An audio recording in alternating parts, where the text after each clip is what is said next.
मैं पाकशाला में सेवा करके प्रसन्न हूं महाराज। रंगमोहन चले गए और थोड़ी देर में वह भिखारी राजमहल से निकला। राजकुमारी ऐश्वर्या उसे देखते ही दौड़कर उसके पैरों पर गिर पड़ी।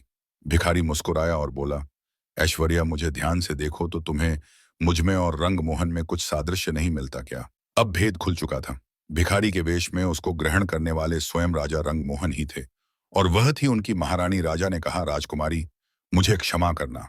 तुम्हारे अभिमान की मुझे कोई दूसरी औषधि मिली ही नहीं, इसलिए तुम्हारे पिता के साथ मिलकर मुझे यह रास्ता अपनाना पड़ा।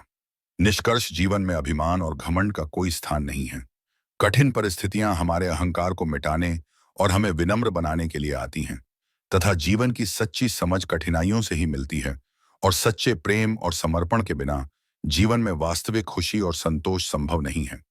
इसके साथ ही कहानी हमें यह भी बताती है कि परिस्थितियां चाहे जितनी भी कठिन क्यों ना हो, सच्चा प्रेम, सहनशीलता और विवेक ही जीवन को सही दिशा में आगे बढ़ाते हैं।